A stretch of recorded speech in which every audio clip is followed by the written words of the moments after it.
ସେମାନେ ଆକସ୍ମିକ ଭାବେ ବିଧାୟକ ହେଇଛନ୍ତି, ଆକସ୍ମିକ ଭାବେ ଚେୟାରପର୍ସନ ହେଇଯାଇଛନ୍ତି। ସେ ଚାଷୀର ଦୁଃଖ ବୁଝିବେ କୋଉ? ସିଏ ତ ବିଧାୟକ ଅଛନ୍ତି, ପ୍ରଶ୍ନ କାହାକୁ ପଚାରୁଛନ୍ତି? କାଣି ନଦୀ କୋଉଠୁ ବାହାରିଛି ଏବଂ କୋଉଠି କାଣି ନଦୀର ଶେଷ, ତାର ଇତିହାସ ତାଙ୍କୁ ମାଲୁମ ନାହିଁ। ଯଦି ଇତିହାସ ମାଲୁମ ଥାନ୍ତା ତାହେଲେ ଏଭଳି ଶସ୍ତା ମନ୍ତବ୍ୟ ଦେଇନଥାନ୍ତେ। ସିଏ ତ 5 ବର୍ଷର ଚେୟାରପର୍ସନ ଥିଲେ, ସିଏ ତ ବର୍ତ୍ତମାନ 2.5 ବର୍ଷର ବିଧାୟକ ଅଛନ୍ତି।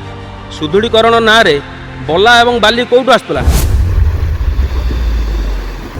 ଆପଣଙ୍କ ଜ୍ଞାତରେ କହି ରଖିବାକୁ ଚାହେଁ, ଏଇ ପୂର୍ବ 8-10 ଦିନ ତଳେ ଯେଉଁ ମାନ୍ୟବର ବିଧାୟିକା ଯାଜପୁରର ଯିଏକି ସୁଜାତା ସାହୁ, ତାଙ୍କର ଯେଉଁ ମନ୍ତବ୍ୟ କାଣି ନଦୀ ଉପରେ ଏବଂ ଚାଷୀମାନଙ୍କ ଉପରେ, ତାହା ଉପରେ ପ୍ରତିବାଦ କରିବା ପାଇଁ ଯାଇ ଏ ସମଗ୍ର ମଲ୍ଲିକାପୁର, ଦୁଦରାଘଣ୍ଟା, କସ୍ପା ଅଞ୍ଚଳର ଚାଷୀମାନେ ଏକତ୍ରିତ ହୋଇ ଏକ ଚାଷୀ ସମ୍ମିଳନୀ ଡାକିଥିଲେ ଏବଂ ତାର ଉଦ୍ଦେଶ୍ୟ ମୁଖ୍ୟ ଥିଲା ଯେଉଁ ସୁଜାତା ସାହୁ ଯିଏକି ବିଧାୟିକା ଅଛନ୍ତି ଯାଜପୁରର, କାଣି ନଦୀ କେଉଁଠୁ ବାହାରିଛି ଏବଂ କେଉଁଠି କାଣି ନଦୀର ଶେଷ, ତାର ଇତିହାସ ତାଙ୍କୁ ମାଲୁମ ନାହିଁ। ଯଦି ଇତିହାସ ମାଲୁମ ଥାନ୍ତା ତାହେଲେ ଏଭଳି ଶସ୍ତା ମନ୍ତବ୍ୟ ଦେଇନଥାନ୍ତେ।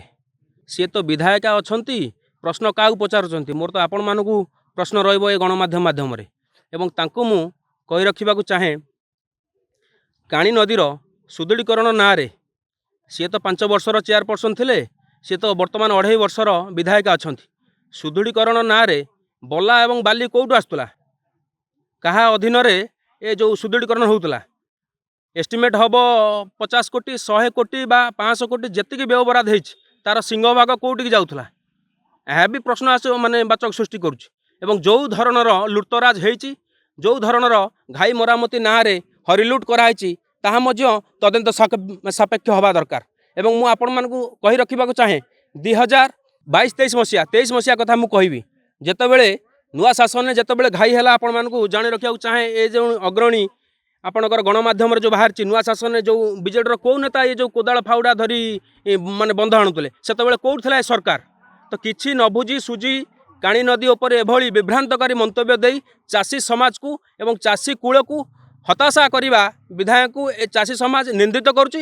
ଏବଂ ବିଧାୟିକା ନିଜେ ବି ଜାଣିନାହାନ୍ତି କାଣି ନଦୀର ଯେଉଁ କଣ୍ଟପଡ଼ା ଅଛି, କଣ୍ଟପଡ଼ାରୁ ଲାଇନିଂ କାମ ଆପଣଙ୍କର କୁଅଁର ସାହି ପର୍ଯ୍ୟନ୍ତ 40 କୋଟି ଟଙ୍କା ବ୍ୟୟବରାଦ ହେଇଛି।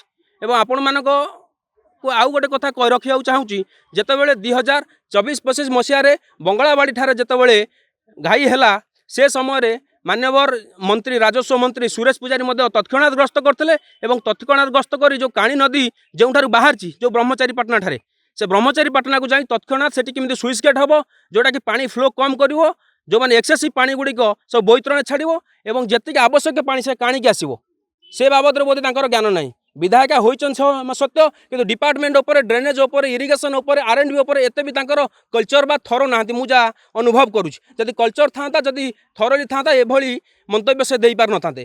ଏବଂ ସମଗ୍ର ଚାଷୀ କୂଳ ଏବଂ ମଲ୍ଲିକାପୁର ଅଞ୍ଚଳ ଯେତିକି ଅବିଭକ୍ତ ଚାଷୀ କୂଳ ରହିଲେ, ତାଙ୍କୁ ନିଃସର୍ତ୍ତ କ୍ଷମା ପ୍ରାର୍ଥନା କରନ୍ତୁ, ଏହା ହିଁ ଆମର ଦାବି ରହିବ।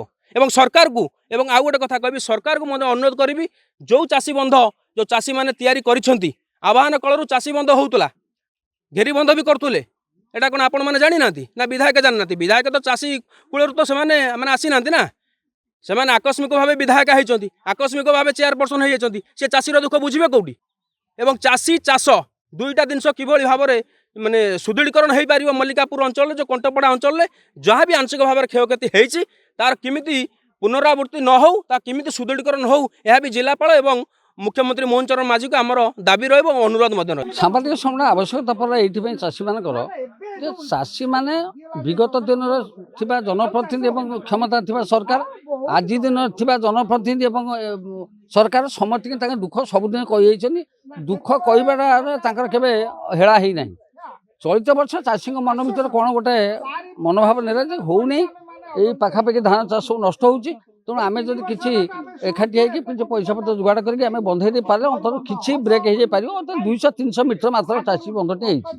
ତେଣୁ ସେଥିପାଇଁ ଯେ ବିଭିନ୍ନ ଜନପ୍ରତିନିଧିମାନେ, ରାଜନୈତିକ ଦଳର ନେତା ନେତ୍ରୀମାନେ ଏ ଜାଗାକୁ ଆସି ଯେଉଁ ଟାଇପ୍ର ସବୁ ବିଭ୍ରାନ୍ତକର ମନ୍ତବ୍ୟ ଦେଲେ, ସେଥିପାଇଁ ଚାଷୀମାନଙ୍କ ଭିତରେ ଦୁଃଖ ଏବଂ କ୍ଷୋଭରେ ସେ ସାମ୍ବାଦିକମାନଙ୍କୁ ତାଙ୍କର ସମସ୍ୟା ଏବଂ କେଉଁ ପରିସ୍ଥିତିରେ ସେ ବନ୍ଧ କଲେ ଏବଂ ଆଗାମୀ ଦିନରେ କେମିତି ସରକାରୀ ଭାବରେ ଏଟାକୁ କରାଯାଉ, ନଦୀ ସଂସ୍କାର ହେଉ, ଖନନ ହଉ ଏବଂ ଉଭୟ ପ୍ରକାର ବନ୍ଧ ହଉ এই ସମସ୍ୟାକୁ କହିବା ପାଇଁ ସେ ଏକ ଅବକାଶ ସୃଷ୍ଟି କରେ ସାମ୍ବାଦିକ ସମ୍ମିଳନୀ ମାଧ୍ୟମରେ। ବନ୍ଧ ଗୋଟେ ଛୋଟିଆ ଜିନିଷ, ଏଟା ଏକ ପ୍ରସଙ୍ଗ ନୁହେଁ। ପ୍ରସଙ୍ଗ ହେଉଛି ତାଙ୍କର ମେଜର ପ୍ରସଙ୍ଗ ହେଉଛି ଯେ how to solve the permanent problem of Kani river by the help of the present government. ଏହା ହେଲା ତାଙ୍କର ସମୁଦାୟ କଥା, ସେଇଥିପାଇଁ ସେ ଡାକିଥିଲେ। এই ভিডিওটি আপনার কেমিতি লাগিলা কমেন্ট করে জানাতু। ধরিত্রী লাইভ র यूट्यूब एवं फेसबुक चैनल को सब्सक्राइब करंतु। अधिक खबर पाई लॉगिन करंतु www.dharitri.com।